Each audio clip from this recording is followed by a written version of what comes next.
السلام عليكم ورحمة الله وبركاته. نحمده ونصلي على رسوله الكريم. أما بعد فأعوذ بالله من الشيطان الرجيم. بسم الله الرحمن الرحيم.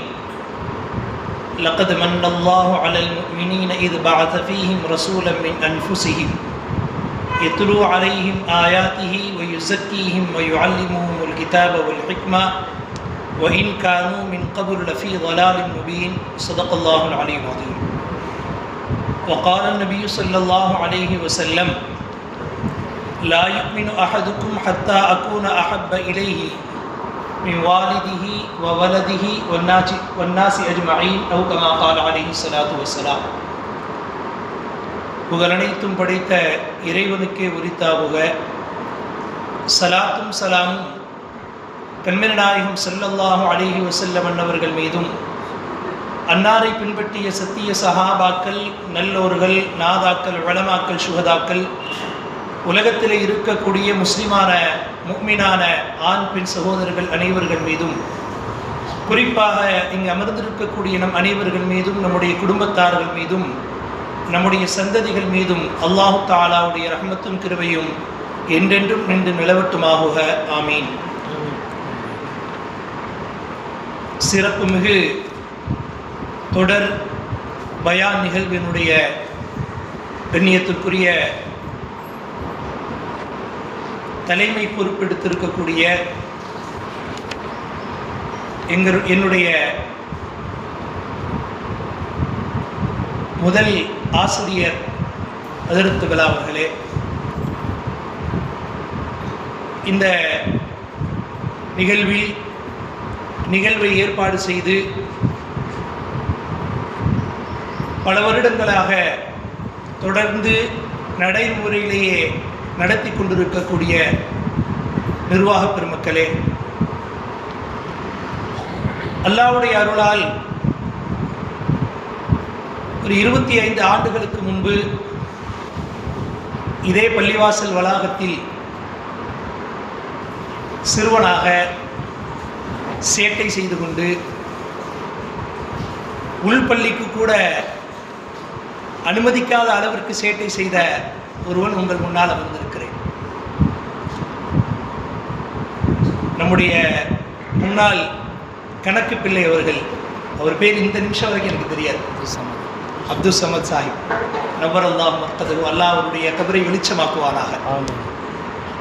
நான் பள்ளிவாசலுக்குள்ளே வரும்போதெல்லாம், நீங்கள் ரொம்ப சேட்டை பண்ணுவ, அதனால் நீ உள்ளே போகக்கூடாது அப்படின்னு சொல்லி இங்கே நிறுத்திடுவார்.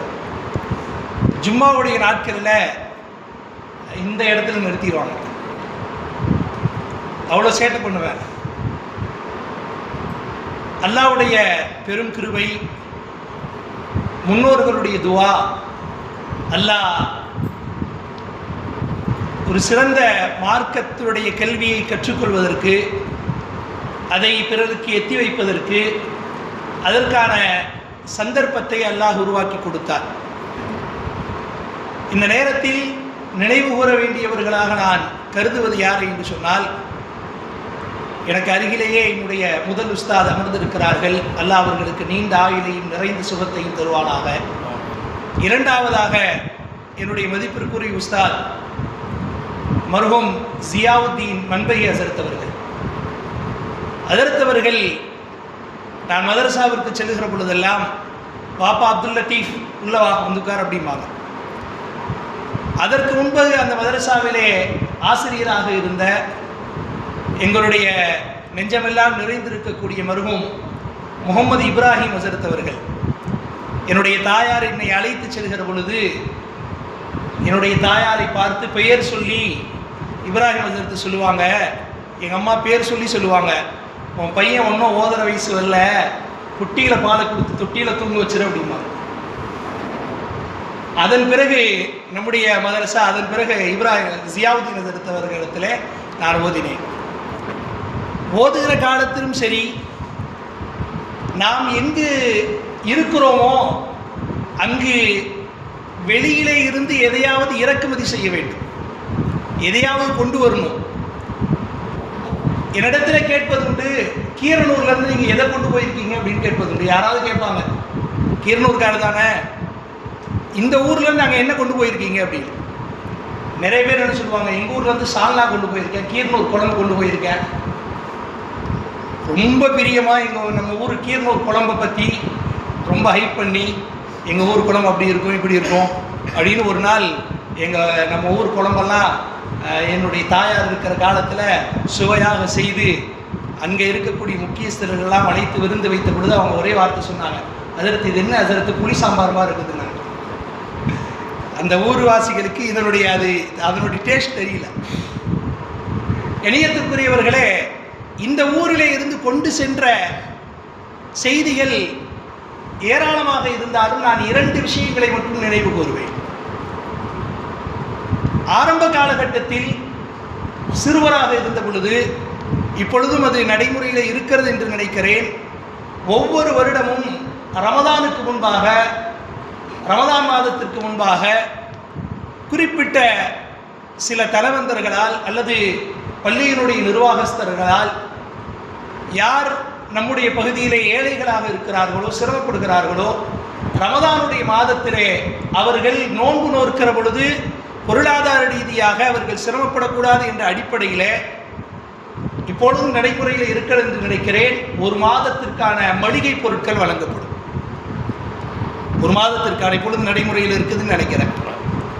அது குறிப்பிட்ட குடும்பத்தாருக்கு முன்பே அனுமதி சீட்டு கொடுக்கப்பட்டு அவர்கள் பெற்று செல்வார்கள். நான் அதை பெற்றிருக்கிறேன். அதை சொல்வதிலே எனக்கு இந்த கூச்சமும் கிடையாது. இந்த நடைமுறை ஒரு அற்புதமான ஒரு நடைமுறை. யார் இதை உருவாக்கினார்களோ, யார் இதை நடைமுறைப்படுத்தி கொண்டிருக்கிறார்களோ, அல்லாஹ் அவர்களுக்கு எல்லா விதமான நலவுகளையும் தருவானாக.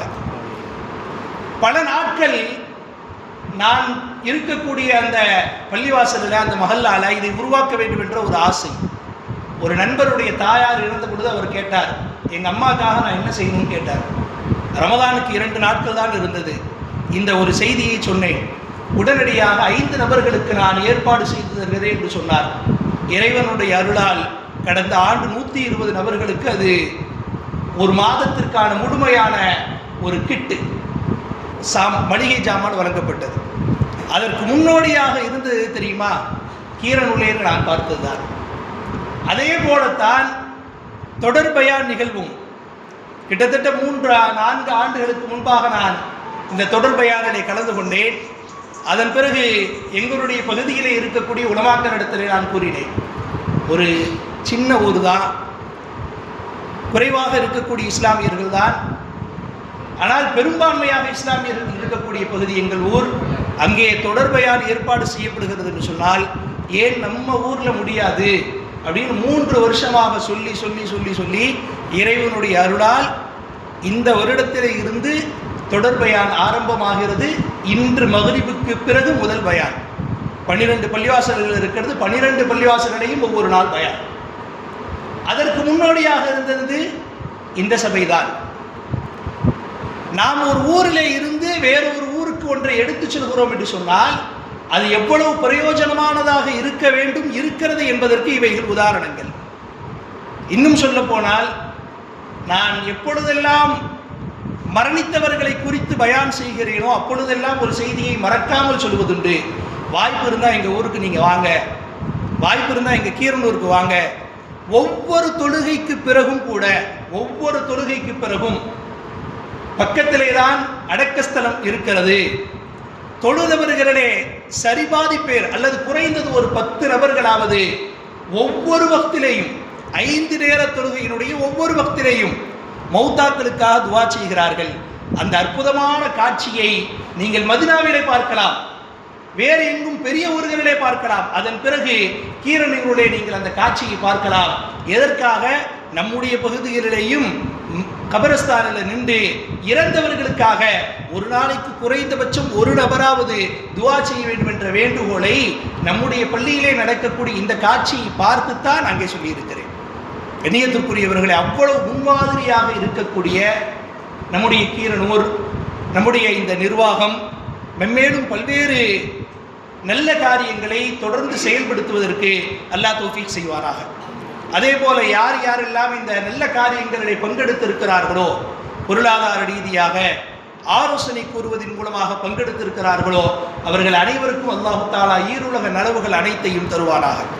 கண்ணியத்திற்குரியவர்களே, அல்லாஹ்வின் நல்லடியார்களே, தொடர் பயான் நிகழ்வில் எனக்கு கொடுக்கப்பட்டிருக்கிற தலைப்பு மீலாது விழாக்களின் பணியும் பயனும். மீலாது விழாக்கள் நடத்துவதனுடைய நோக்கம் என்ன? இதை நடத்தியதால் ஏற்பட்ட பயன்கள் என்ன? சமூகத்திற்கு என்ன பயன் கிடைத்திருக்கிறது? எதனால் மீலாது விழாக்கள் தொடர்ந்து நடத்தப்பட்டு கொண்டே இருக்கிறது? மீலாது விழாவுடைய ஆரம்பம் வேண்டுமானால் ரபியுல் அவ்வல் பிறை பார்க்க வேண்டும் என்று இருக்கலாம். ஆனால் அதனுடைய நிறைவு என்பது கிட்டத்தட்ட ரமதான் வரை மீலாது விழாக்களாகத்தான் இருக்கும்.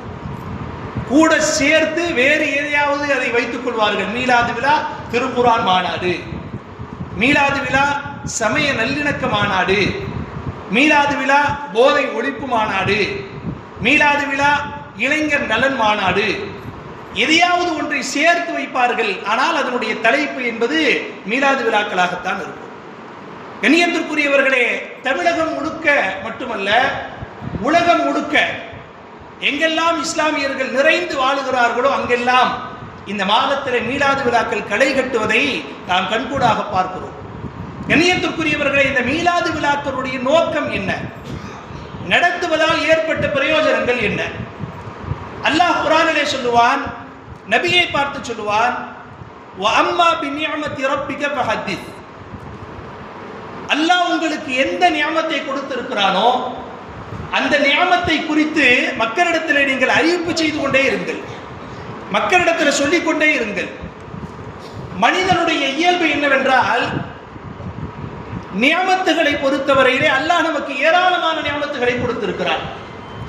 சிலருக்கு ஆரோக்கியம் என்ற நியமத்தை கொடுத்திருக்கிறார், சிலருக்கு பொருளாதாரத்தினுடைய நியமத்தை கொடுத்திருக்கிறார், சிலருக்கு கல்வி ஞானத்தின் மூலமாக கல்வி சார்ந்த நியமத்துகளை எல்லாம் கொடுத்திருப்பார். சிலருக்கு அல்லாஹு தஆலா உடல் ரீதியான மன உறுதியை சிலருக்கு கொடுத்திருப்பார். எல்லாம் நியமத்துகள் தான். எந்த நியமத்தும் அதை இழக்கிற பொழுதுதான் அதனுடைய அருமை தெரியும். கதுருன் நியமத்தி பாத ஜவாலிஹா. 2 கண் அல்லாஹ் ஏன் கொடுத்தான்? யாராவது நினைச்சிருக்கிறோமா? ஒரு கண்ணுடைய பார்வை குறைந்து விட்டால் வருத்தப்படுகிறோம். அல்லாஹ் குர்ஆனில் கேட்கிறான், அலம் நஜஅல் லஹு ஐனைன், 2 கண்களை நாம் உங்களுக்கு கொடுக்கவில்லையா? வலிசானம் வஷஃபத்தைன், உங்களுக்கு 2 உதடுகளையும் நாவையும் உங்களுக்கு கொடுக்கவில்லையா? அல்லாஹ் கேட்கிறார். அல்லாஹ் கொடுத்திருக்கிற ஒவ்வொன்றும் நியமத்து தான். நேரம் ஒரு நியமத், நேரத்தை சரியாக பயன்படுத்துவது ஒரு நியமத். சிலருக்கு அது கை வந்த கலை, நேரத்தை வீணடிக்கவே மாட்டார்கள். குறிப்பிட்ட நேரத்திலே குறிப்பிட்ட காலத்திலே குறிப்பிட்ட செயலை செய்து முடிப்பார்கள். நேரத்தை வீணடிப்பது என்பது அவர்களுக்கு பிடிக்காது. நியமத், நேரம் என்பது மிகப்பெரிய நியமத். அல்லாஹ் சொல்லுகிறான், உங்களுக்கு அல்லாஹ் எந்த நியமத்தை கொடுத்தானோ அந்த நியமத்தை குறித்து மக்களிடத்திலே அறிவிப்பு செய்து கொண்டே இருங்கள், சொல்லிக் கொண்டே இருங்கள். அல்லாஹ் எனக்கு இந்த நியமத்தை கொடுத்தான், அல்லாஹ் கொடுத்தனால தான் நான் இதை செய்ய முடிஞ்சு, அல்லாஹ் கொடுத்ததால இந்த காரியத்தை என்னால் நிறைவேற்ற முடிந்தது என்று அல்லாஹ் கொடுத்ததை மக்களிடத்திலே சொல்லுங்கள். ஆனா மனிதனுடைய இயல்பு என்ன தெரியுமா? எது கிடைக்கவில்லையோ அதை நினைத்து புலம்புவார், எது கிடைக்கலையோ அதை நினைச்சு புலம்புவார். கிடைத்திருப்பதை சொல்லவே மாட்டார்கள். அது அல்லாஹ் கொடுத்தான்னு சொல்ல மாட்டார். சில பேர் பார்க்குறோம், நல்லா இருக்கீங்களா, நல்லா இருப்பாங்க, உடல் ஆஃபியத்திற்கும் நேர நேரத்துக்கு சாப்பாடு கிடைக்கும், நேர நேரத்துக்கு டீ கிடைக்கும், எல்லாமே கிடைக்கும். அல்ஹம்துலில்லாஹ். என்ன வாழ்க்கைங்க, என்ன வாழ்க்கை! புலம்புவார். என்ன வாழ்க்கை! காலம் முழுக்க புலம்புவார்கள். அல்லாஹ் என்னத்தை கொடுத்துட்டான் எனக்கு, நான் 5 நேரம் தொழுகிறேன், நான் பக்கத்து வீட்டில் இருக்க வட்டிக்கு தான் வாங்குறான், அவன் சந்தோஷமா இருக்கான். அல்லாஹ் கொடுத்திருப்பார், 1000 நியமத்துகளை வாரி வழங்கி இருப்பார்.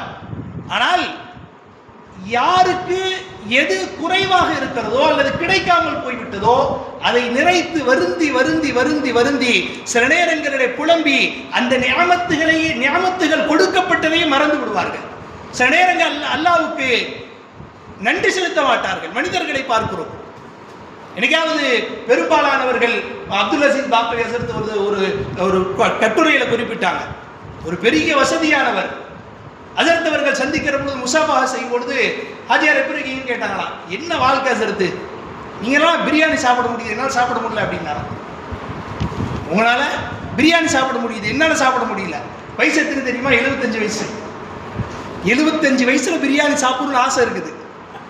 75 வயசுல. நீங்க 40 வயசுல சில பேர் என்ன பண்ணிடுறாங்க, சைவத்துக்கு மாறிடுறாங்களா இல்லையா? இனிமே நமக்கு அது ஒத்து வராதுப்பா. சில பேர் நேரத்துக்கு சாப்பிடுவாங்க, சில பசிச்சா சாப்பிட மாட்டாங்க. எங்க ஊர்ல ஒருத்தர் இருக்க, காலையில் 5 மணிக்கு நல்ல மனுஷன் அல்லாவுக்கு நீதாயம் கொடுக்கணும். காலையில் எந்திரிச்சவனே சொல்லுவார், அசர்த்தி எனக்கு எந்திரிச்ச உடனேயே 2 பிஸ்கட்டு ஒரு டீ வீட்டில் ரெடி பண்ணி கொடுத்துருவாங்க. அப்புறம் ஹாஜியா நான் ஃபஜ்ர் தொழுதுட்டு வீட்டுக்கு போனேன்னா மறுபடியும் 2 பிஸ்கட் ஒரு டீ. அப்புறம் ஹாஜியா கரெக்டாக 8:30 மணிக்கு ஹசரத் எனக்கு டிஃபன் வந்துடணும். 8:30 மணிக்கு வந்துடும். அப்புறம் எல்லா வேலையும் முடிச்சு கரெக்டாக சரியாக 11 மணிக்கு 1 நிமிஷம் முன்னாடி பின்னாடி அதுக்கெல்லாம் வேலையில் ஹசரத் ஒரு சமோசா ஒரு டீ. இது பசிக்கு சாப்பிட்றது இல்லை, நேரத்துக்கு சாப்பிட்றவங்க. ஒரு 11 மணிக்கு ஒரு சமோசா ஒரு டீ. அப்புறம் சரியா 1:30 மணிக்கு மதிய சாப்பாடு. காலையில எழுந்ததில் இருந்து இரவு தூங்குகிற வரை 10 மணிக்கு தூங்கும் போது ஒரு சொம்பு ஃபுல்லா சுடுதண்ணி எதிரது. அது என்னுடைய உணவு பட்டியல். அதுதான். சில நேரங்களில் வெளியே போனா என் மனைவிட்ட சொல்லிடுவேன், இங்கே கல்யாணத்துக்கு போனால் 1 மணிக்கு நான் சாப்பிடணும், எனக்கு இடத்த பிடிச்சி வை அப்படி. இப்போ நிறைய திருமணங்கள் என்ன பிரச்சனை தெரியுமா? இடம் பிடிக்கிறதா பிரச்சனை. இடம் பிடிக்கிறது. சில பேர்லாம் கல்யாணத்தில் முன்னாடி உட்காந்து குத்துபா ஓதுறது கேட்டு, மாப்பிள்ளை யார் என்னன்னு கேட்டு, முசாஃபா செஞ்சு துவா செஞ்சுட்டு, அந்த பழக்கமே கிடையாது. கல்யாணத்துக்கு வருவாங்க, எந்த இடத்துல சாப்பாடு வைக்கிறாங்கன்னு கேட்பாங்க. நேராக அங்கே போய் உட்காந்துருவாங்க. அவங்கள பிடிச்சா நமக்கு தெரிஞ்சு எங்கே சாப்பாடு வைக்கிறாங்க. எண்ணியத்திற்குரியவர்களே, சில பேர் அந்த நேரத்திற்கு சாப்பிடக்கூடியவர்கள். அப்ப அல்லாஹ் தஆலா மனிதர்களுக்கு ஏராளமான நிஅமத்துகளை கொடுத்து கொண்டே இருக்கிறார். அந்த நிஅமத்துகளை மனிதன் மற்றவர்களிடத்திலே அல்லாஹ் எனக்கு இதை கொடுத்திருக்கிறான் அப்படின்னு சொல்லுகிறவர்கள் மிக மிக குறைவு. அல்லாஹ் குர்ஆன்ல என்ன சொன்னா, வகலீலும் மின் இபாதிய ஷகூர், என்னுடைய அடியாறுகளே மிக குறைவானவர்கள் தான், ரொம்ப குறைவானவர்கள் தான் என்ன பண்ணுவாங்க, எனக்கு நன்றி செலுத்தக்கூடியவர்கள். அதில் உமர் ரலியல்லாஹு தஆலா அவர்கள் காபாக்குள்ள போறாங்க. ஒரு மனிதர் துவா செய்து கொண்டிருந்தார், யா அல்லாஹ் என்னை குறைவான அடியார்களிடையே சேர்ப்பாயாக. உமர் ரலியல்லாஹு தஆலா துவா செஞ்சு முடிச்ச உடனே அவர்கிட்ட கேட்டாங்க, என்னப்பா புதுசா ஒரு துவா செஞ்சீங்க, என்ன அதனுடைய விளக்கம்? அப்பா அவர் சொன்னாரு, அல்லாஹ் குர்ஆன்ல சொல்றானா இல்லையா, வகலீலும் மின் இபாதிய ஷகூர், என்னுடைய அடியார்களிலே குறைவானவர்கள் தான் எனக்கு நன்றி செலுத்துகிறான் அல்லாஹ் சொல்றானா இல்லையா, அந்த கூட்டத்தில் என்னை சேர்த்தருள்றப்பே என்று நான் அல்லாஹ்விடத்திலே கேட்டேன். கண்ணியத்துக்குரியவர்களை, அல்லாஹ் மனிதர்களுக்கு கொடுத்திருக்கிற நியாமத்துகள் ஏராளமான நியாமத்துகள். அல்லாஹ் சொல்லுகிறான், அவைகளே மக்களிடத்திலே சொல்லிக்கொண்டே இருங்கள். அந்த நியாமத்துகளிலே மிக முக்கியமான நியாமத் அல்லாஹ்வே சொல்லுகிறார், ரசூலை உங்களுக்கு அனுப்பியது. லக்கத் மன்னல்லாஹு அலல் முஃமினீன், முஃமின்கள் மீது அல்லாஹ் அருள் புரிந்து விட்டார். எதன் மூலமாக? இது பஅத ஃபீஹிம் ரசூலம் மின்ஹும், அவர்களிலே இருந்து ஒரு ரசூலை அவர்களுக்கு அனுப்பியதின் மூலமாக. அவர் எப்படிப்பட்டவர்? யத்ரு அலைஹிம் ஆயாத்திஹி, அல்லாஹ்வுடைய ஆயத்துகளை அவர் ஓதி காட்டுகிறார். வயுஸக்கீஹிம், அவர்களை பாவங்களிலே இருந்து பரிசுத்தப்படுத்துகிறார். வயுஅல்லிமுஹுல் கிதாப வல் ஹிக்மா, வேதத்தையும் அறிவார்ந்த விஷயங்களையும் அவர்களுக்கு கற்றுத்தருகிறார்.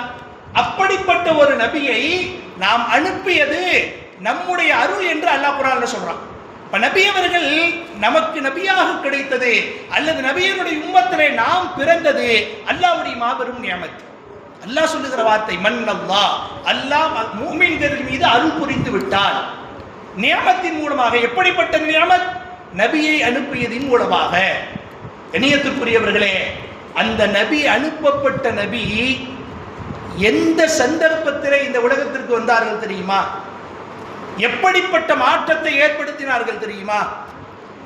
நமக்கெல்லாம் நிறைய இது போன்ற மீலாது விழாக்களில் நபி ஸல்லல்லாஹு அலைஹி வஸல்லம் மக்கத்து வாழ்க்கையை நாம் கேள்விப்பட்டிருக்கலாம். எவ்வளவு சிரமமான ஒரு வாழ்க்கையாக இருந்தது, எவ்வளவு கடினமான ஒரு வாழ்க்கையாக இருந்தது நாம் எல்லாம் அறிந்திருக்கலாம். கண்ணியத்திற்குரியவர்களே, மிக கொடுமையான ஒரு காலகட்டம். கலிமாவை ஏற்றுக்கொண்டவர்கள் மிக மூர்க்கமாக தாக்கப்பட்ட ஒரு காலகட்டம் தான் மக்காவுடைய வாழ்க்கை. ரொம்ப கஷ்டப்பட்டாங்க. பல நேரங்களிலே தங்களுடைய ஈமானை மறைத்தார்கள். எதிரிகளுடைய தாக்குதலுக்கு பயந்து, எதிரிகள் தங்களை அழித்து விடுவார்களோ, கொன்று விடுவார்களோ, ஈமானோடு மரணிக்க முடியாதோ என்ற சிந்தனை ஏற்பட்ட காரணத்தால் பல பேர் தங்கள் இஸ்லாத்தை, ஈமானை ஏற்றுக்கொண்டதை, கலிமாவை ஏற்றுக்கொண்டதை அவர்கள் மற்றவர்களுக்கு முன்னால் மறைத்து வைத்திருந்தார்கள். அவ்வளவு சிரமமான ஒரு காலகட்டம் தான் மக்காவுடைய வாழ்க்கை. 13 ஆண்டு காலங்கள். கண்ணியத்திற்குரியவர்களே, அந்த 13 ஆண்டு காலங்களில் நபி ஸல்லல்லாஹு அலைஹி வஸல்லம் அவர்கள் ஒரு கூட்டத்தாருக்கு அபிசீனியாவிற்கு ஹிஜ்ரத் செய்வதற்கு அனுமதி கொடுத்தார்கள். நபி அவர்களுடைய அனுமதியை பெற்றுக்கொண்டு அவர்கள் அபிசீனியாவிற்கு சென்று விட்டார்கள். இதை அறிந்த மக்காவாசிகள், அந்த ஊரிலே முக்கியஸ்தர்களாக இருந்தவர்கள் எல்லாம் அந்த அபிசீனிய மன்னன் நஜ்ஜாஷியை சந்திப்பதற்காக சென்றார்கள். போய் சொன்னாங்க, எங்க ஊர்ல இருந்து சில பேர் வந்திருக்கிறாங்க, நாங்கள் எந்த மதத்தை, மார்க்கத்தை பின்பற்றுகிறோமோ அதை புறந்தள்ளிவிட்டு முஹம்மது என்று சொல்லக்கூடியவர் ஒரு புதிய மார்க்கத்தை கொண்டு வந்திருக்கிறார், அதை பின்பற்றுகிறார்கள், அதன்படி செயல்படுகிறார்கள். அவர் எங்களுக்கு மத்தியிலே புதிய மார்க்கத்தை கொண்டு வந்து புதுவிதமான செயல்பாடுகளை செய்து கொண்டிருக்கிறார், அதை இவர்கள் பின்பற்றுகிறார்கள். உங்களிடத்திலே அவர்கள் வந்திருக்கிறார்கள், அவர்களை தயவு செய்து எங்களிடத்திலே ஒப்படைத்து விடுங்கள். நஜ்ஜாஷி மன்னர் நல்லவர். அவர் சொன்னார், நான் அவர்களை அழைத்து கேட்கிறேன், அவங்களை கூப்பிட்டு கேட்கிறேன், நீங்கள் சொல்லக்கூடிய விஷயம் உண்மையாக இருந்தால் அவர்களை உங்களோடு அனுப்பி வைக்கிறேன். மறுநாள் இஸ்லாத்தை ஏற்றுக்கொண்ட ஒரு சின்ன கூட்டம் நஜ்ஜாஷி மன்னனுக்கு முன்பாக அழைத்து வரப்பட்டார்கள். அந்த மன்னனுக்கு முன்பாக பேசியவர்கள் ஜாஃபர் பின் அபி தாலிப் ரலியல்லாஹு தஆலா அன்ஹு. மன்னர் கேட்டார், உங்களை பற்றி உங்களுடைய ஊர்வாசிகள் இப்படியெல்லாம் குற்றம் சுமத்துகிறார்களே, என்ன நடந்தது? புதியதாக ஒரு மார்க்கத்தை நீங்கள் பின்பற்றுவதாக சொல்லுகிறார்களே, என்ன மார்க்கத்தை நீங்கள் பின்பற்றுகிறீர்கள்? ஜாஃபர் பின் அபி தாலிப் ரலியல்லாஹு தஆலா அவர்களுடைய ஒரு நீண்ட ஒரு உரை, அது அற்புதமான ஒரு உரை. அந்த உரை ஹதீத் கிதாபுகளிலே பதிவு செய்யப்பட்டிருக்கிறது. அவர் அரசருக்கு முன்பாக சொன்னார், யா அய்யுஹல் மலிக், அரசர் அவர்களே, ஜாஹிலியாவுடைய அந்த காலகட்டத்தில் நாங்கள் எப்படி வாழ்ந்தோம் தெரியுமா? நஅபுதுல் அஸ்னாம், பல தெய்வ கொள்கைகள் கொண்டவர்களாக நாங்கள் இருந்தோம். பல சிலைகளை நாங்கள் வணங்கினோம். காலை உதிப்பதற்கு ஒரு சிலை, மாலை மாறுவதற்கு ஒரு சிலை, மழை பெய்வதற்கு ஒரு சிலை, மழை நிற்பதற்கு ஒரு கடவுள், கல்விக்கு வேண்டிய ஒரு கடவுள், பொருளாதாரத்திற்கு ஒரு கடவுள், ஏராளமான கடவுளை நாங்கள் வணங்கினோம், ஏராளமான சிலைகளை நாங்கள் வணங்கினோம். வனகுலுல் மீத்தத்தை, தானாக இறந்து போனவைகளை நாங்கள் சாப்பிட்டோம், தானாக இறந்து போனதை நாங்கள் சாப்பிட்டோம். அடுத்து சொல்வார்கள், வனஃஅலுல் ஃபவாஹிஷ, எல்லா விதமான மோசமான காரியங்களையும் நாங்கள் செய்தோம். விபச்சாரமாக இருந்தாலும் சரி, திருடுவதாக இருந்தாலும் சரி, கன்னி பெண்கள் மீது அவதூறு சொல்வதாக இருந்தாலும் சரி, எல்லா அருவருக்கத்தக்க காரியங்களையும் நாங்கள் செய்தோம். நாங்கள் செய்யாத தவறுகளோ பாவங்களோ கிடையவே கிடையாது, எல்லா பாவத்தையும் செஞ்சோம். வனக்தஉல் அர்ஹாம், உறவுகளை வெட்டி வாழ்ந்தோம். எந்த அளவுக்கு என்று சொன்னால், உடன் பிறந்த சகோதரரோடு நீண்ட நெடிய காலங்கள் சண்டையிட்டுக் கொண்டிருந்தோம். நாங்கள் இறக்கிற பொழுது கூட எங்களுடைய பிள்ளைகளை அழைத்து, எனக்கும் உன்னுடைய சித்தப்பாவுக்கும் உன்னுடைய சச்சாவுக்கும் நீண்ட நாள் பகை இருக்கிறது, நான் இறந்து போனால் அதன் பிறகு அந்த பகையை விட்டுவிடக்கூடாது, தொடர வேண்டும். எங்களுடைய பிள்ளைகளிடத்திலே நாங்கள் இறக்கிற பொழுது உறவுகளை பிரிந்து வாழ வேண்டும் என்று வசியத்து செய்தோம். நிறைய வீடுகளில் பார்க்குறோமா இல்லையா? சொந்தம் உறவுகள் பிரிந்து விட்டால் மூத்தவர்கள் வழிகாட்ட வேண்டியவர்கள் பிள்ளைகளுக்கு எப்படி வழிகாட்டணும்? இப்போ நான் என் காலத்தில் தான் ஏதோ சண்டை ஆயிடுச்சு, பிரச்சனை ஆயிடுச்சு, நீங்களாதும் உங்கள் சச்சா கூட சேர்ந்துக்கவா, சேர்ந்துக்கிறதுக்கு முயற்சி பண்ணுங்க அப்படின்னு சொல்லணும். சில வீடுகளில் அந்த காலத்தில் இருந்த மாதிரியே தான் இப்பையும், டேய் நான் மௌத்தாயிட்டா அவன் என் மௌத்துக்கு வர்றானு பாரு, வந்தான்னா நீ போ, இல்லாட்டி நீயும் போகாது. அவன் வந்தான்னா நீ போ, இல்லை நீயும் போகாது. நான் மௌத்தான பின்னாடி அவன் மகளுக்கு கல்யாணம் வச்சிருக்கான், போயிடாத. மூத்தவர்கள் வழிகாட்ட வேண்டியவர்கள், நல்லவர்கள் பிள்ளைகளை உறவுகளை சேர்ந்து வாழ வேண்டும் என்று மார்க்கம் சொல்லுகிறது. அதை எடுத்து சொல்ல வேண்டும்.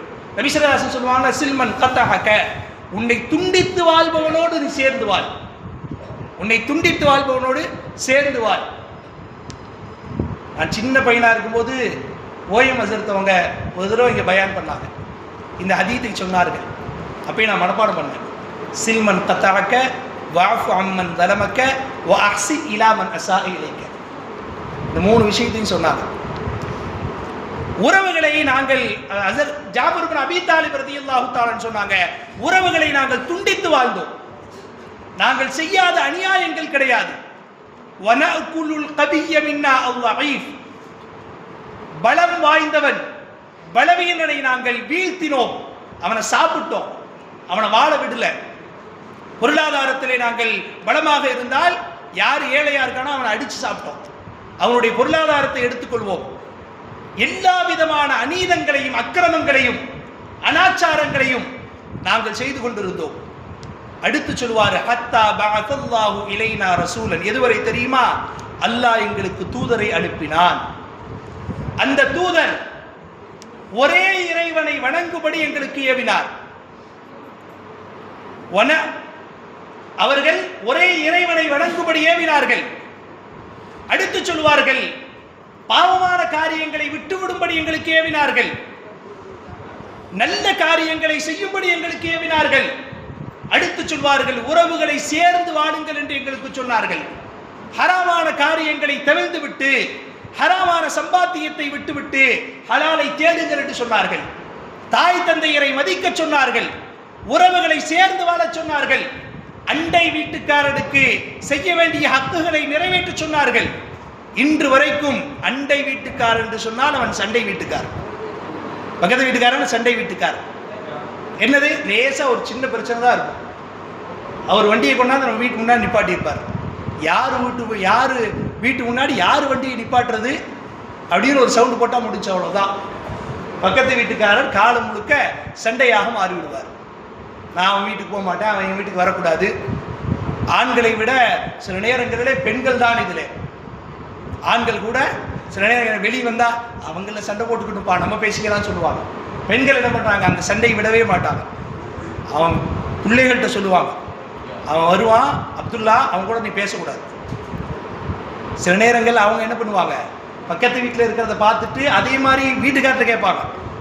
பக்கத்து வீட்டில் இருக்கிறத பார்த்துட்டு, அங்கே போனேன் அவங்க வீட்டில் இது வாங்கி வச்சுருந்தாங்க, அங்கே போனேன் அது மாதிரி இது வாங்கி வச்சுருந்தாங்க, அது வாங்கி வச்சுருந்தாங்க, எனக்கும் அதே மாதிரி வாங்கி கொடுக்குன்னு கேட்பாங்க. சதீதஸ்து அடிக்கடி நகைச்சுவையாக சொல்லுவார்கள். ஒரு அம்மா எங்கே வெளியே எங்கே கல்யாணத்துக்கு போயிட்டு வந்தா, யார் வீட்டுக்காவது போயிட்டு வந்தா, அவங்க வீட்டில் ஏதாவது புதுசாக ஏதாவது பொருள் வாங்கி வச்சுருந்தா வந்து சொல்லுவாங்களாம், அவங்க வீட்டுக்கு போனேன், அந்த அம்மா அவங்க வீட்டுக்காரரு 2000 ரூபாய்க்கு பட்டு சேலை வாங்கி கொடுத்தா, நீங்கள் எனக்கு எப்போ வாங்கி கொடுப்பீங்க? அவர் சொல்லுவார், அவனை கல்யாணத்துக்கு அனுப்புறது தப்பு. அப்புறம் என்ன ஆகும், உடனே அப்புறம் மறுபடியும் அப்புறம் 2 தடவை 3 தடவை 4 தடவை ஆயிடுச்சுன்னா 5ஆவது தடவை கூட்டு தான் போகணும். இப்படியே ஒவ்வொரு இடத்துக்கு போக வேண்டியது, ஒவ்வொன்றா பார்க்க வேண்டியது. நேற்று அவங்க வீட்டுக்கு போனேன், அந்த அம்மா அழகாக ஒரு மோதிரம் போட்டுருச்சு, நீங்கள் எனக்கு எப்போ வாங்கி கொடுப்பீங்க? இப்படியே போகிற இடத்துல எதையாவது பார்க்க வேண்டியது, யார்கிட்ட கேட்க வேண்டியது, யார்கிட்ட? நான் வீட்டுக்கார்ட்ட. இப்படியே கேட்டுக்கிட்டே இருந்தாங்க. ஒரு தடவை அவர் மனைவியை அழைச்சி கொண்டு தாஜ்மஹால் சுற்றி பார்க்க போனாங்க. தாஜ்மஹால் சுற்றி பார்க்க போய் அங்கே எல்லாம் தாஜ்மஹால்லாம் காட்டிட்டு அந்த அம்மா கேட்டாங்களா, இந்த தாஜ்மஹால் யார் கட்டினது அப்படின்னு. தாஜ்மஹால் யார் கட்டினது? அவர் சொன்னாராம், ஷாஜஹான் ஒருத்தர் இருந்தார், அவர் தான் மனைவி மேலே ரொம்ப பிரியம். அந்த அம்மா பேர் என்ன, மும்தாஜ். ரொம்ப பிரியம். அந்த அம்மா மூத்தா போனனால அந்த அம்மாவுடைய நினைவில் கட்டினார். உடனே அந்த அம்மா கேட்டுச்சா, நான் மூத்தா போனால் நீங்கள் கட்டுவீங்களா அப்படின்னு. இவருக்கு வந்துச்சு கோபம். எங்கே போனாலும் எதையாவது பார்க்க வேண்டியது, நம்மள்கிட்ட கேட்க வேண்டியது. ஒரே அடி அடிச்சாரா, நீ மூத்தா போனால் அவன் தங்கச்சியை கட்டுவிட்டார், வேலையை முடிச்சிட்டார். எங்கே போனாலும் எதையாவது கேட்டு. உறவுகளுக்கு மத்தியிலே, அண்டை வீட்டுக்காரர்களுக்கு மத்தியிலே சண்டை ஏற்பட்டால் ஆண்கள் கூட சில நேரங்களில் என்ன பண்ணுவாங்க, அதை கடந்து சென்று விடுவார்கள். வெளியே வரும்போது பேசிக்குவாங்க. பெண்கள் அவ்வளவு சீக்கிரத்தில் என்ன பண்ண மாட்டாங்க, அந்த சண்டையை தொடருவதற்கு முயற்சி செய்வார்கள். அப்படியான பெண்கள் கீரனூரில் இல்லை, அப்படியானவங்க இல்லை. ஜியாவுதீன் ஹசரத் அடிக்கடி பல்லப்பட்டியில் தொடர் பயான் பண்ணும்போது சொல்லுவாங்க, ஹசரத் பயான் பண்ணும்போது ஒவ்வொரு நாளும் சொல்லுவாங்க, ஐயம்பேட்டை ஜியாவுதீன் ஹசரத் பயான் பண்ணிட்டு சொல்லுவாங்க, இந்த மாதிரி பெண்கள் பல்லப்பட்டியில் இல்லை ஹசரத்தே அப்படிம்பாங்க. நான் சொல்ற மாதிரி பெண்கள் பல்லப்பட்டியில் இல்லை அப்படிம்பாங்க. அது மாதிரி உறவுகளை சேர்ந்து வாழக்கூடியவர்கள் தான் நமது ஊரிலே இருக்கிறார்கள். கண்ணியத்திற்குரியவர்களே, ஜாஃபர் இப்னு அபீ தாலிப் ரலியல்லாஹு தஆலான்னு சொன்னாங்க, உறவுகளை வெட்டி வாழ்ந்தவர்களுக்கு மத்தியிலே அநீதம் செய்து பழக்கப்பட்டவர்களுக்கு நீதமான வாழ்க்கை வாழ வேண்டும் என்று முஹம்மது ஸல்லல்லாஹு அலைஹி வஸல்லம் அவர்கள் எங்களுக்கு கற்றுத்தந்தார்கள். உறவுகளை வெட்டி வாழ்ந்தோம், அண்டை வீட்டுக்காரர்களோடு சண்டையிட்டோம், அவர்களை எல்லாம் அரவணைக்க வேண்டும் என்று முஹம்மது ஸல்லல்லாஹு அலைஹி வஸல்லம் அவர்கள் சொன்னார்கள். இந்த நல்ல விஷயங்களை தான் எங்களுக்கு முஹம்மது ரசூலுல்லாஹி ஸல்லல்லாஹு அலைஹி வஸல்லம் கற்றுத்தந்தாங்க என்று சொன்ன பொழுது நஜ்ஜாஷி மன்னர் சொன்னார், நல்லதுதான் சொல்லி கொடுத்திருக்கிறாரு. அதன் பிறகு அவர் ஏராளமான கேள்விகள் கேட்டார். கவனிக்க வேண்டிய ஒரு செய்தி என்னன்னா, அவர்களுடைய வாழ்க்கை நபி அவர்கள் வருவதற்கு முன்பாக இருந்த ஒரு வாழ்க்கை, உலகத்தில் அப்படிப்பட்ட வாழ்க்கையை இன்று கூட யாரும் விரும்ப மாட்டார்கள். யாராவது விரும்புமா? அநீதம் செய்து கொண்டு, அக்கிரமம் செய்து கொண்டு, கெட்ட வார்த்தைகளை பேசிக்கொண்டு, சண்டையிட்டுக் கொண்டு, யாராவது இயலாதவன் இருந்தால் அவனுடைய பொருளாதாரத்தை அபகரித்துக் கொண்டு வாழக்கூடிய ஒரு மனிதனை நாம் போற்றுவோமா, புகழுவோமா? வாழ்ந்தா அப்படி வாழணும்னு சொல்லுவோமா? அது ஒரு மோசமான வாழ்க்கை. அப்படிப்பட்ட மோசமான வாழ்க்கை வாழ்ந்தவர்களை ஒரு அற்புதமான வாழ்க்கை வாழ வைத்தவர்கள் தான் ஹஜ்ரத் ரசூலுல்லாஹி ஸல்லல்லாஹு அலைஹி வஸல்லம் அவர்கள். அதனால தான் சொல்றோம், அல்லாஹ் அந்த சஹாபாக்கள் மூலமாக அல்லாஹ் நமக்கு இந்த தீனை கொடுத்தார். இல்லை என்று சொன்னால், ஒருவேளை நபி அவர்கள் நமக்கு கிடைக்கவில்லை என்று சொன்னால், நபி அவர்களுடைய உம்மத்திலே நாம் பிறக்கவில்லை என்று சொன்னால், எப்படி சஹாபாக்கள் மிக மோசமான மூர்க்கத்தனமான வாழ்க்கை வாழ்ந்தார்களோ அது போன்ற ஒரு வாழ்க்கை தான் நாம் வாழ்ந்து கொண்டிருப்போம். கண்ணியத்திற்குரியவர்களே, அல்லாஹ் அதிலே இருந்து நம்மை பாதுகாத்தான் என்று சொன்னால், நபி ஸல்லல்லாஹு அலைஹி வஸல்லம் அவர்களை நபியாக நமக்கு கொடுத்து அருள் புரிந்து அல்லாஹ் அந்த மோசமான நிலையிலே இருந்து ஒரு அற்புதமான உயர்ந்த ஒரு வாழ்க்கையை அல்லாஹ் நமக்கு கொடுத்தார் என்று சொன்னால், அந்த நபியை பற்றி பேச வேண்டுமா, பேசக்கூடாது? பேசணுமா, பேசக்கூடாதாங்க? காலம் முழுக்க பேச வேண்டும், காலம் முழுக்க பேசிக்கொண்டே இருக்க வேண்டும். ஹுனைன் யுத்தம், குர்ஆனில் அல்லாஹ் சொல்லுவான், லகத் நஸரகுமுல்லாஹு ஃபீ மவாத்தின கஸீரத்தின் வயௌம ஹுனைன். ஹுனைன் யுத்தத்தின் போது இஸ்லாமியர்கள் நிறைய சஹாபாக்கள் இருந்தார்கள், எதிரிகள் குறைவாக இருந்தார்கள். அதனால சஹாபாக்களுக்கு ஒரு எண்ணம் ஏற்பட்டது, நாம குறைவா இருக்கும் போதே நாம ஜெயிச்சிருக்கிறோம், நாம அதிகமா இருக்கிறோம், எதிரிகள் குறைவாக இருக்கிறார்கள் என்ற ஒரு எண்ணம் உள்ளத்திலே வந்தது. அல்லாஹ் சொல்லுவான், இது அஜபத்துக்கும் கஸ்ரத்துக்கும் ஃபலம் துக்னி அன்கும் ஷைஆ. நீங்க நினைச்சீங்க நாம நிறைய இருக்கிறோம், நாம ஜெயிச்சிடலாம், எதிரிகள் குறைவாக இருக்கிறார் என்று நீங்கள் எண்ணினீர்கள், ஆனால் அது உங்களுக்கு பலன் கொடுக்கவில்லை. வலாக்கத் அலைக்குமுல் அர்து பிமா ரஹபத். பூமி விசாலமாக இருந்தும் கூட அந்த ஹுனைன் யுத்தத்திலே தோல்வி முகம் சஹாபாக்களுக்கு ஏற்பட்டது. நாம ஜெயிச்சிடலாம் நினைச்சாங்க, ஒரு தோல்வி முகம் ஏற்பட்டது. அல்லாஹ் சொன்னான், வலாக்கத் அலைக்குமுல் அர்து பிமா ரஹபத். பூமி விசாலமாக இருந்தும் கூட சஹாபாக்கள் அதை நெருக்கடியாக உணர்ந்தார்கள். சும்ம வல்லைத்து முதுபிரீன் சும்ம அன்ஸலல்லாஹு சகீனத்தஹு. அல்லாஹ் அதன் பிறகு அவர்களுக்கு மத்தியிலே மன ஓர்வை ஏற்படுத்தினார், வெற்றியை கொடுத்தார். கண்ணியத்திற்குரியவர்களே, அந்த ஹுனைன் யுத்தம் முடிந்த பிறகு யுத்தத்திலே கிடைத்த பொருட்கள், கனிமத்து பொருட்கள் பங்கீடு செய்யப்படுகிறது.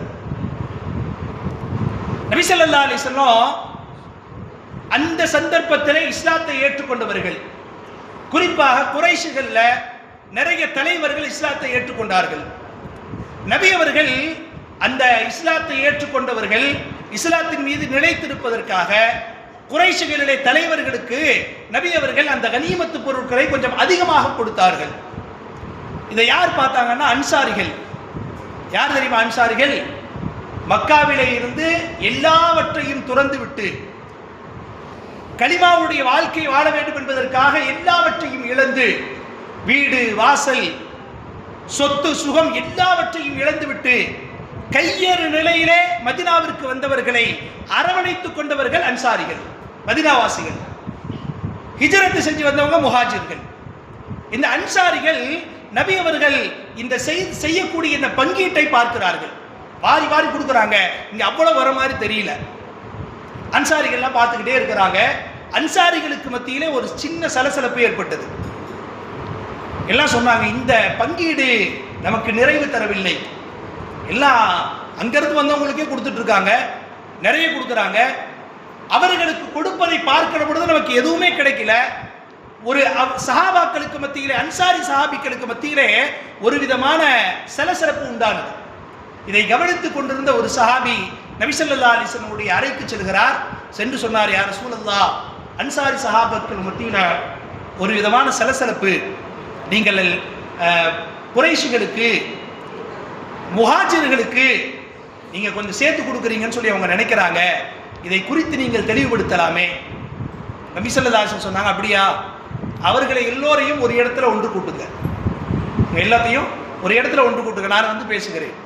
எப்பொழுதுமே சில நேரங்களிலே பிரச்சனைகளுக்கு தீர்வு சம்பந்தப்பட்ட நபர்களிடத்திலே பேசுவதுதான். நாமளே நேரடியாக பேசிடணும். இடையில ஒரு ஆளை விட்டோம்னா அவர் பல வேலை பார்த்துருவார். நிறைய பேர் பார்க்குறோமா இல்லையா? அண்ணன் தம்பி பிரச்சனை இருக்கும், இடையில ஒரு ஆளை எங்கள் அண்ணன்ட்ட போய் கொஞ்சம் சமாதானம் பேசுப்பா அப்படின்னா இவர் என்ன பண்ணுவார்? சமாதானம் பேசுவார், தனக்கும் ஏதாவது கிடைக்குமான்னு பார்ப்பார். உங்கள் அண்ணன் அப்படி சொன்னார், இப்படி சொன்னார். சில நேரங்களில் சண்டையை பெருசாக்கி விட்டுருவாங்க. லேசாக சண்டை இருக்கும், ரெண்டு பேரும் பேசினா சேர்ந்துருப்பாங்க, சண்டையை பெருசாக்கி இருப்பாங்க. அதனால மார்க்கம் என்ன சொல்லுகிறது, கணவன் மனைவிக்கு மத்தியில் பிரச்சனை வந்தால் அவர்கள் இருவரும் முதல்ல பேசி தீர்க்க முடியுமான்னு பார்க்கணும்.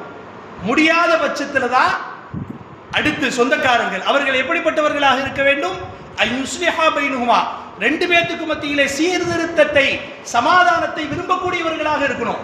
வந்துட்டீங்களா, ரெண்டு பேர்த்தையும் பிரித்து வச்சிட வேண்டியதான், இதுதான் சந்தர்ப்பம் அப்படின்னு இருக்கக்கூடாது.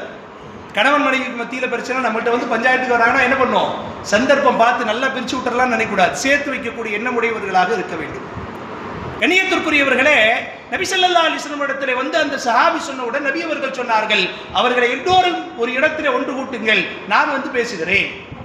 நபி அவர்கள் எல்லாம் ஒரு இடத்துல ஒன்று கூட்டப்பட்டார்கள். நபி ஸல்லல்லாஹு அலைஹி வஸல்லம் வந்தாங்க. வந்து அவர்களிடத்திலே நபி அவர்கள் கேட்ட முதல் வார்த்தை என்ன தெரியுமா?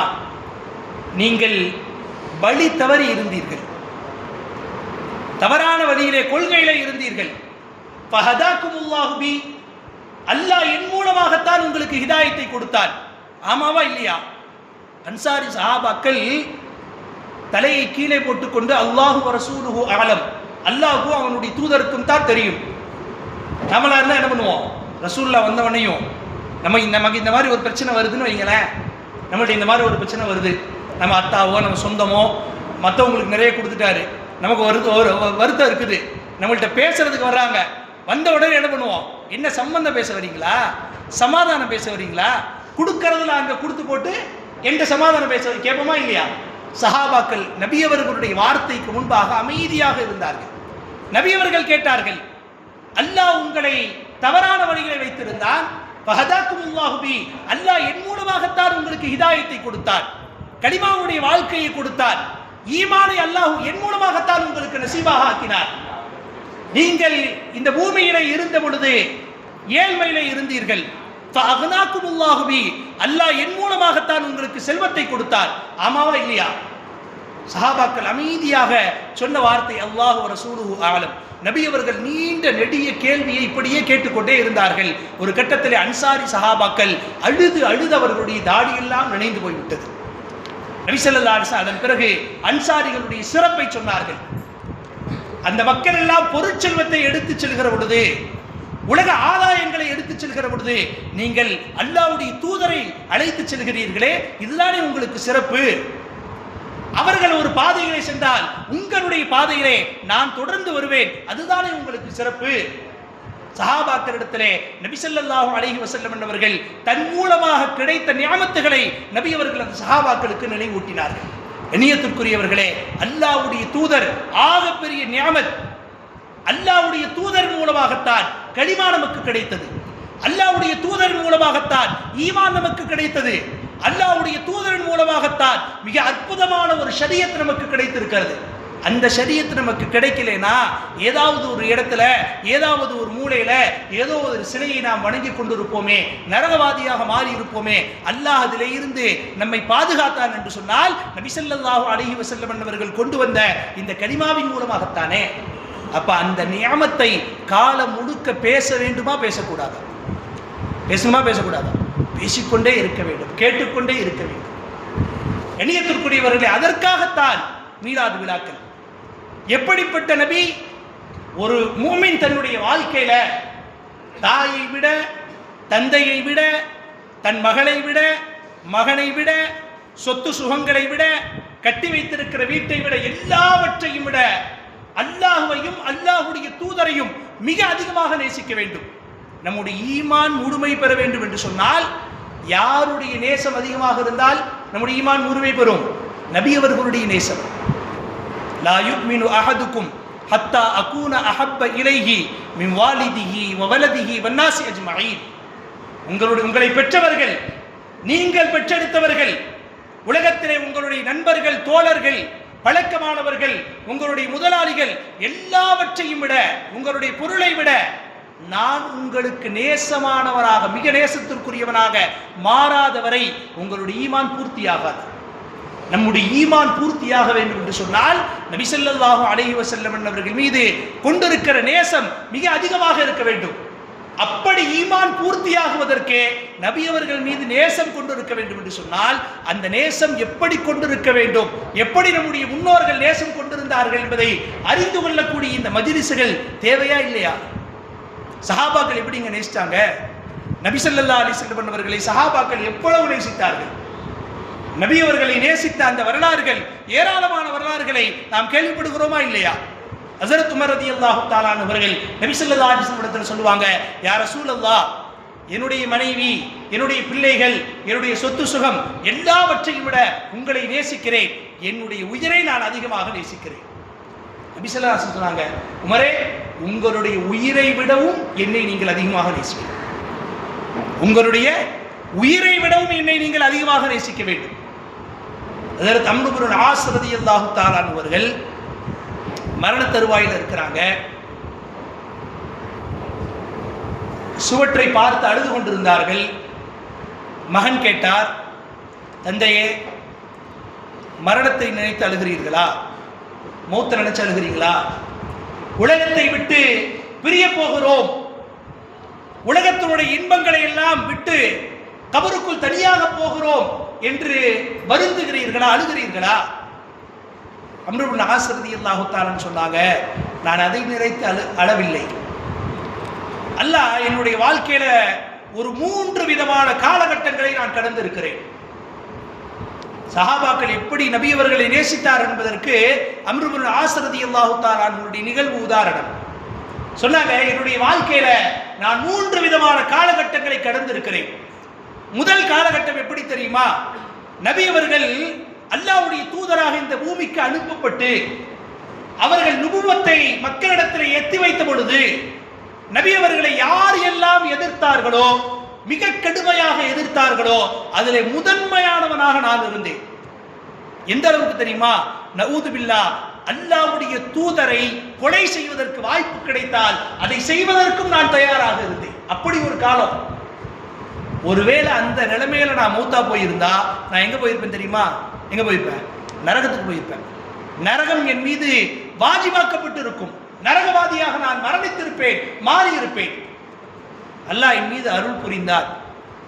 அல்லாஹ் என் மீது அருள் புரிந்தார். அடுத்து ஒரு காலகட்டம் வந்தது. நான் நபி அவர்களுடைய கரத்தை பிடித்து நபி அவர்களிடத்தில் சில வாக்குறுதிகளை பெற்று அம்ர் இப்னு ஆஸ் ரலியல்லாஹு தஆலா அன்ஹு ஈமானை ஏற்றுக்கொள்வதற்காக நபி அவர்களை சந்திக்க வருகிறார்கள். அவங்கள முகத்தை பார்க்கல.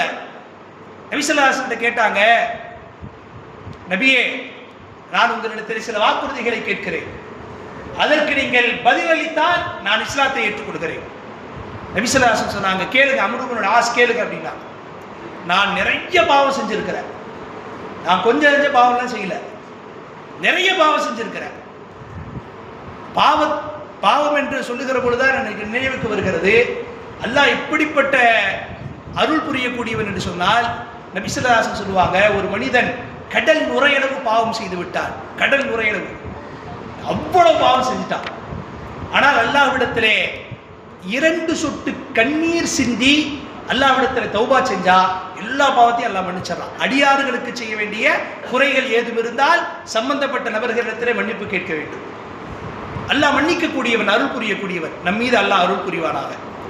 கண்ணியத்திற்குரியவர்களே, அம்ர் இப்னு ஆஸ் ரலியல்லாஹு தஆலா சொன்னாங்க, நபியே, நான் செய்த பாவங்கள் கொஞ்சம் நஞ்சம் அல்ல, நிறைய பாவம் செஞ்சிருக்கிறேன். நான் செய்த பாவங்கள் எல்லாம் எல்லா பாவமும் மன்னிக்கப்படுவதற்கு வழிகாட்டுங்க. முதல்ல அதுக்கு வழி சொல்லுங்க. நபி ஸல்லல்லாஹு அலைஹி வஸல்லம் சொன்னாங்க, நீங்கள் கலிமாவை சொல்லுங்கள், நீங்கள் சொல்லக்கூடிய கலிமா உங்களுடைய எல்லா பாவங்களையும் அழித்து விடும். அதன் பிறகு நிறைய கேள்வி கேட்பாங்க. நபி ஸல்லல்லாஹு அலைஹி வஸல்லம் பதில் சொல்லுவாங்க. அம்ர் இப்னு ஆஸ் ரலியல்லாஹு தஆலா அவர்கள் ஈமானை ஏற்றுக்கொள்வார்கள். சொல்லுவாங்க தன்னுடைய மகனிடத்துல, இரண்டாவது காலகட்டம் நபி அவர்களுடைய கரத்தை பிடித்து நான் இஸ்லாத்தை ஏற்றுக்கொண்டேன். நபி அவர்களை எந்த அளவுக்கு நான் நேசித்தேன் என்று சொன்னால், என்னுடைய வாழ்க்கையில ஒரு முறை கூட நபி அவர்களுடைய முகத்தை நான் ஏறெடுத்து பார்த்ததே கிடையாது. யாராவது இடத்துல வந்து நபி அவங்க எப்படி இருப்பாங்கன்னு கேட்டா எனக்கு சொல்ல தெரியாது. ஏன்னா நபி அவர்கள் மீது வைத்திருந்த அந்த நேசம், அந்த பிரியம், நபி அவர்களுடைய முகத்தை கூட பார்ப்பதற்கு என்னை தடுத்து விட்டது. அவ்வளவு நேசம் வச்சிருந்தேன். ஒருவேளை அந்த நேசத்திலேயே நான் நபி அவர்களுடைய காலகட்டத்திலேயே, நபி அவர்கள் மரணித்த அந்த சந்தர்ப்பத்திலேயே நானும் மரணித்திருந்தால் அல்லாஹ் எனக்கு சொர்க்கத்தை கொடுத்திருப்பான். இது இரண்டாவது காலம். மூன்றாவது, நபி அவர்களுடைய காலத்திற்கு பின்னால் அல்லாஹ் எனக்கு கொஞ்சம் வசதி வாய்ப்பு கொடுத்துட்டான், கொஞ்சம் பொருளாதாரத்தை கொடுத்துட்டான். நான் இந்த பொருளாதாரத்தை வைத்து எப்படி வாழ்ந்தேன் என்று எனக்கு தெரியாது. இப்ப நான் மௌத்தா போனா என்னுடைய முடிவு எப்படி இருக்கும் என்றும் தெரியாது. அவங்க சொன்ன வார்த்தை, என்னுடைய முடிவு யாருங்க? நபி அவர்களை பார்த்தவர்கள், நபி அவர்களுடைய சுகபத்தில் இருந்தவர்கள், நபி அவர்களோடு நபி அவர்களிடத்தில் வாக்குறுதியை பெற்று இஸ்லாத்தை ஏற்றுக்கொண்டவர்கள். அம்ர் இப்னு ஆஸ் ரலியல்லாஹு தஆலா அன்ஹு கொஞ்சம் பணம் காசு சேர்ந்துருச்சு, அதுக்கு கணக்கு கொடுக்கணும், என்னுடைய நிலைமை என்னவாகுமோ என்று அழுதார்கள். எண்ணியத்திற்குரியவர்களே, நபி அவர்கள் மீது வைத்திருந்த நேசம், நபி அவர்கள் மீது வைத்திருந்த பிரியம், அவர்களை நபி அவர்களை ஏறெடுத்து கூட பார்க்க முடியவில்லை. அதுதான் உண்மையான நேசம். சஹாபாக்களுடைய நேசத்தை, சஹாபாக்கள் நபி அவர்கள் மீது வைத்திருந்த பிரியத்தை அறிந்து கொள்ள வேண்டும் என்று சொன்னால் இது போன்ற சபைகளிலே தான் நாம் குழுமி இருக்க வேண்டும். அப்போதுதான் தெரியும் நபி ஸல்லல்லாஹு அலைஹி வஸல்லம் அவர்களை சஹாபாக்கள் எவ்வளவு நேசிச்சாங்க, எவ்வளவு பிரியப்பட்டாங்க. கண்ணியத்துக்குரியவர்களே, அல்லாஹ்வுடைய தூதர் அவர்கள் நமக்கு மிகப்பெரிய வெகுமதி. நம்முடைய ஈமான் முழுமை பெறுவதற்கு நபி ஸல்லல்லாஹு அலைஹி வஸல்லம் அவர்களுடைய நேசம் அவசியம். அடுத்து உலக வாழ்க்கையில யாரை பின்பற்ற வேண்டும் என்பதை நம்முடைய பிறப்புக்கு முன்பாகவே அல்லாஹ் சொல்லிட்டான். உங்களுடைய வாழ்க்கையில நீங்க யாராவது எனக்கு முன்மாதிரியாக எடுத்துக்கொள்ள வேண்டும் என்று சொன்னால் யாரை எடுத்துக்கணும்? நபி ஸல்லல்லாஹு அலைஹி வஸல்லம் தான். லகத் கான லக்கும் ஃபீ ரசூலில்லாஹி உஸ்வத்துன் ஹஸனத்துன். அழகான முன்மாதிரி யாரிடத்தில் இருக்கிறது? நபி அவர்களிடத்தில் இருக்கிறது. அந்த முன்மாதிரி இருக்கக்கூடிய அந்த நபியை குறித்து சபைகளிலே பேசப்படுகிற பொழுதுதான், நாம் கேட்கிற பொழுதுதான் அது மாதிரியான ஒரு வாழ்க்கை நாமும் வாழ வேண்டும் என்ற எண்ணமும் ஆசையும் நம்முடைய உள்ளத்திலே உண்டாகும். அதற்காகத்தான் இந்த சபைகள் காலம் முழுக்க நடந்து கொண்டே இருக்கிறது. கண்ணியத்திற்குரியவர்களை, முன்மாதிரியாக எடுத்துக்கொள்ள வேண்டிய நபர், முன்மாதிரியாக இருக்க வேண்டிய ஒரு முழுமையான ஒரு மனிதர் ரசூலுல்லாஹி ஸல்லல்லாஹு அலைஹி வஸல்லம் அவர்கள் மட்டும்தான். எனவேதான் இந்த சபைகளிலே நபி அவர்களுடைய நற்பண்புகளை குறித்து பேசப்படுகிறது. நபி ஸல்லல்லாஹு அலைஹி வஸல்லம் அவர்கள் தன்னுடைய குடும்பத்தாரிடத்திலே நடந்து கொண்டது. ஒரு முஃமினுக்கு நபி அவர்களை விட முன்மாதிரி யாருமே கிடையாதுங்க. எல்லா இடத்திலும், எல்லா தலங்களிலும் நபி அவர்களை நீங்கள் ஒரு வியாபாரியாக பார்த்தால், நபி ஸல்லல்லாஹு அலைஹி வஸல்லம் அவர்கள் எப்படி வியாபாரம் செய்தார்கள், நபி அவர்கள் வியாபாரம் செய்வதை குறித்து எப்படி கற்றுத்தந்தார்கள், அந்த முன்மாதிரி நமக்கு கிடைக்கும்.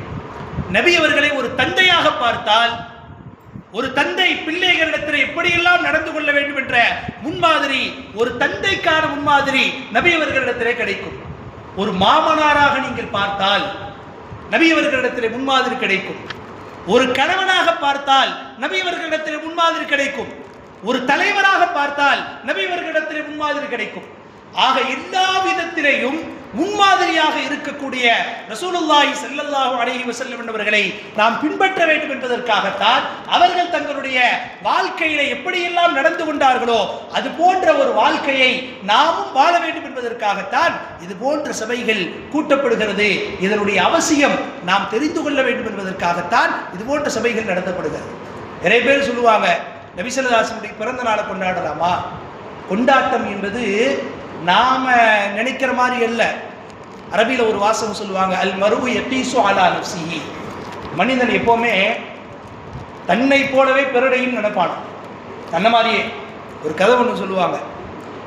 ஒரு நாட்டில் ஒரு அரசன் இருந்தான். அந்த அரசனுக்கு முடி திருத்தம் செய்யக்கூடியவர், அம்பட்டன் சொல்லுவோமா, நாசுவன். நம்ம ஊரில் இருந்த ஒரு சண்முகம், அவர் மறைஞ்சிட்டார். இப்போ அவருடைய பிள்ளை. எனக்கு தெரிஞ்சு சண்முகத்துக்கு நீண்ட நாளான ஒரு வாடிக்கையாளர் அசத்துன்னு நினைக்கிறேன். ஏன் ரொம்ப நாள் நான் இருக்கிற காலத்தில். அப்போ அவர் முடிவெட்டுறத அவருடைய தந்தை சுண்ணத்தெல்லாம் பண்ணுவார். சின்ன பையனாக இருக்கும்போது போகும்போதெல்லாம் சொல்லுவார், உன்னை நான் மறக்கவே மாட்டேன் அப்படிம்பார். போகும்போதெல்லாம் சொல்லுவார், உன்னை நான் மறக்கவே மாட்டேன். ஏங்க அப்படி சொல்கிறீங்க? உனக்கு சுண்ணத் பண்ணும்போது என்னென்ன குறும்பு பண்ண தெரியுமா அப்படிம்பார். அவ்வளோ குறும்பு பண்ண அப்படிம்பார். அது மாதிரி அந்த அரசனிடத்துல ஒரு நாசுவன் இருந்தார். ஒரு நாள் அவருக்கு முகச்சவரம் செய்கிற பொழுது இந்த அரசன் கேட்டானா, ஊரில் எல்லாம் எப்படி இருக்காங்க, நாட்டில் எல்லாம் சந்தோஷமாக இருக்காங்களா?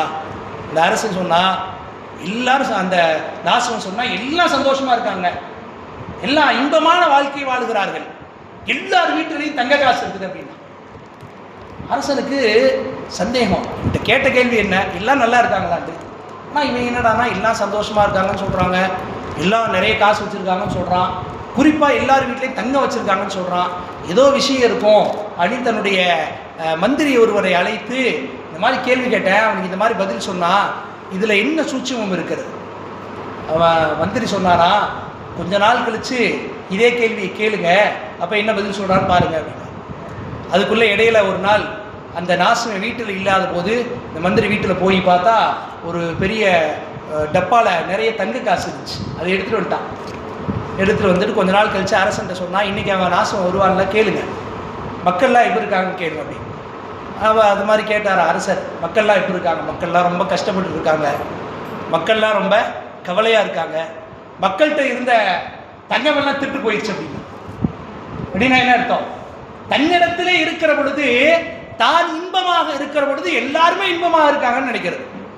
தான் துன்பப்படுகிற பொழுது எல்லாருமே துன்பப்படுறாங்கன்னு நினைக்கிறது. யாராவது மது அருந்தவர்களிடத்தில் போய் கேளுங்க, ஏன்பா குடிக்கிற?